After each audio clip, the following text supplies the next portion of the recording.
What is up, guys? Welcome back to a brand new Brawl Stars video. Today we are going to be talking about how you can learn Shelly in just 60 seconds. Let's go ahead and get right into it.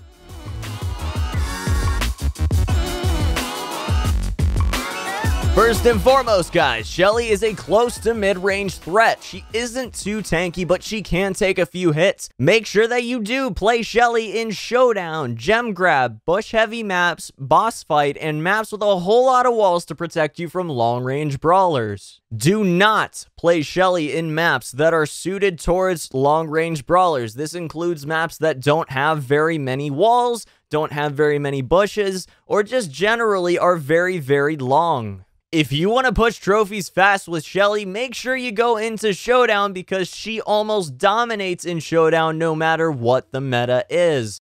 Last but not least, guys, make sure you pick up Shelly's star power as soon as physically possible. It is absolutely fantastic because adding slow to her already amazing super is just incredible and allows you to make some insane plays against opponents that you probably wouldn't be able to otherwise. Now we've basically gone over how you play Shelly in just under 60 seconds. However, I would like to go ahead and go over a few matches as well, and I'll just tell you guys exactly what my thought processes are and just generally how I play Shelly when I'm playing her. Alright guys, so moving into the first match that we have to talk about, I just wanted to make sure that you understood exactly what my early game thought process is and generally what I just sort of make decisions off of. So the first thing that you notice is that we're going up against two long-range brawlers and a short-range shotgun-based brawler with Shelly, and then the two long-range brawlers are Colt and Ricochet. So you're going to want to make sure that you're taking advantage of your surroundings and your general environment on the map. So in this case, we're going to see a few walls, and we're also going to see some bushes. And taking advantage of the fact that I did have some bushes to sort of hide in meant that I was able to get an early kill from Colt and sort of maintain that early field, early map control. And that's super important when you're playing Smash and Grab because you always want to have control of the mine. So moving into the match, I did want to make sure that I always sort of kept tabs on where Shelly was going, where Shelly was going to be. Obviously, for instance, right now you're seeing Shelly sort of run down the left side. You're always keeping tabs on her because she can get right up close to you and then use her super and sort of take out the entire team at once. It's not something that you want to let happen. And obviously right now she's off to the right side waiting to use her super. She saw a great opportunity to use it, but unfortunately for her, we were sort of ready for that opportunity to present itself and we were able to properly defend against it. So as you can see right now, the enemy team was getting very, very aggressive. We had 9 gems, so we just wanted to play defense until we did get an opportunity to take one of them out that might have overextended. At this point, you guys see me using my super and trying to push back the enemy Shelly and then be able to take advantage of the fact that she was at low HP and trying to retreat. And as you guys saw, Brock was able to take advantage of that, take out Ricochet right there. Then we were able to take out Colt. There was no way Shelly was going to be able to defend against all three of us at once, especially not because I was playing Shelly, also a brawler that, you know, has a very, very high damage output from a close range. I was able to get that 10th gem, and then I ran all the way back to the bushes and just decided to hide for the rest of the match, which is always a great option. All in all, we had a fantastic team that sort of had a cohesive idea of what we were doing and sort of fell into their roles as well. You know, you saw Pam healing, you saw Brock going in and getting the damage output on those long-range brawlers, and then you saw me dealing damage up close and taking advantage of bushes. So moving into the second round, guys, you see a little bit of a different team. We've got a Shelly like the last round, but we also have a Piper and a Jessie, and those are both dangerous opponents to have. As you guys saw, we were able to get the early ace, early taking down the entire team. I got a double kill there. Not always something you can expect, but something that you definitely want to be going for if you have the opportunity to. So overall, definitely not a bad way to start off the match. You know, double kills, making it so we have mind control right early off in the match and making it so we're able to get a nice stockpile of gems early on without too much difficulty. So again, you know, getting that early lead is very, very instrumental in making your opponents feel like they have to overextend to take you out and then get the gems back, because otherwise you're going to get a countdown, and you don't always want to let certain teams get countdowns because sometimes their resiliency is a lot higher than you want it to be, and a lot higher than, you know, generally what is possible to take down, especially if you have a healer like Poco or like Pam, because it's just not going to be possible for you to deal that much damage in that short period of time that you have to stop that countdown. So basically, you just want to make sure that you're taking advantage of the fact that, you know, your opponents are going to be overextending to try to take you out, especially if you do get a little bit of a nice situation early on with those double kills or maybe even an ace. So just be wary of the fact that they're going to overextend, because sometimes you can get a little caught off guard from things like that.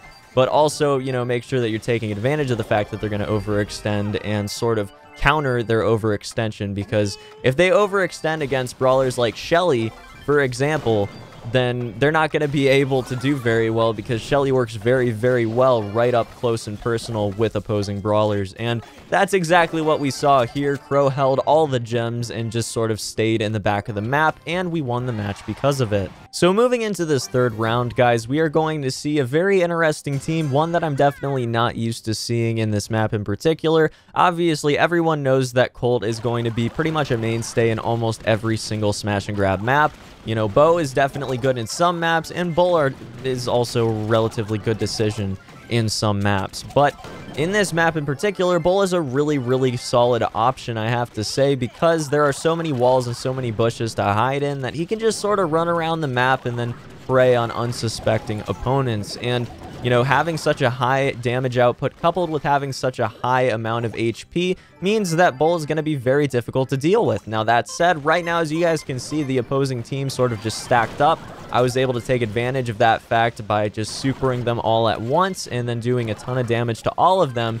And overall, this is pretty much their demise. They're going to start cycling, which is essentially when they all start respawning at sort of a different staggered amount of time, and then we're able to kill one of them at a time over and over and over again, to the point that they all just continually walk up towards us, they get taken out, and then the next one walks up behind where they just got taken out from. So it's really a pretty fantastic thing if you can actually start staggering respawns, especially if you have control of the mine. And that's why this game was so fast, because they were just staggered and there was no way they could recover from it unless they were actually communicating, in which case, you know, maybe we would have had a bit of an issue. They would have stopped staggering the respawns and then went ahead and all came in as a group.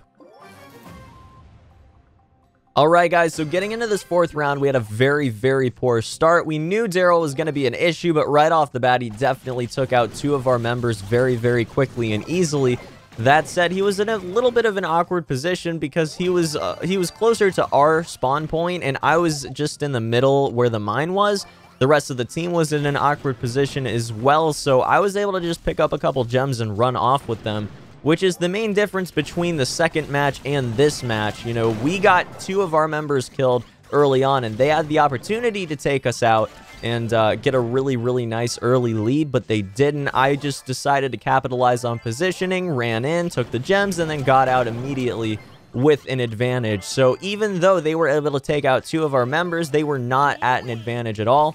And again, as you can see, we're going to see Daryl in this match try to be a little bit sneaky, and it's just not going to work out too well for him. That was a really, really fantastic early start, and he definitely did exactly what he needed to do right off the bat, but it quickly became a little bit of an unwinnable situation for them, and you guys are going to continue to see that as time goes on. He just thinks that he can do a little bit more damage a little bit quicker than he can actually do it. So as you see, you're going to see him super right now. It was a good super. It hit two of us. I got to give him props on that, but he is going to jump straight into the bow super, and that's going to be very, very bad for the enemy team. Jessie is not able to properly defend. She runs into a bow super as well, and that mine is just going to prove to be way, way too much for the opposing team. Daryl's going to go down, and guys, that is pretty much going to be it. There's not a lot that they could do at that point. We had the gems. We were ready to roll, ready to rumble, and nothing that they could have output at that point would have actually changed that. Basically, it's because they didn't capitalize on the fact that they killed two of us right off the bat that eventually lost them the match, at least in my opinion.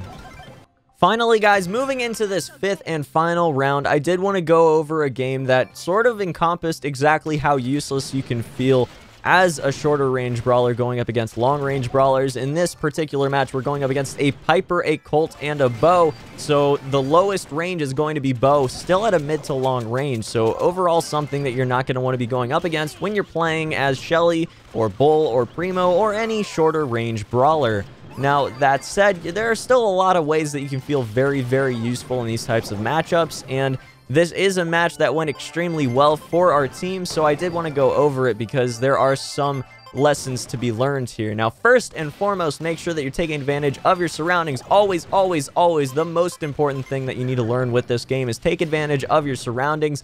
We have bushes and we have barriers all over the map, so you can sort of jump the enemy brawlers. Even though they have a super long range, you can get the jump on them, get right up next to them, and then take them out with your attacks or with your super very, very easily. Make sure that you're also maintaining your mine control. Make sure that, you know, you're always sitting right on the mine if you can possibly be, because that's going to mean that you're just getting that continuous output of gems. Even if they occasionally push you back, get right back up on it as soon as physically possible, and you really shouldn't have very many issues taking out a team like this. Now, that said, a lot of the time, if you go up against a very, very skilled team filled with players that know what they're doing with long-range brawlers, you might have some issues with it. It might feel very one-sided, but with that said, you know, that's sort of just an indication of what you need to be playing in that particular map or particular game mode more than anything else. Some places Shelly just won't work, and, you know, if you feel like that, if you feel one-sided in those sorts of situations, maybe you want to put Shelly down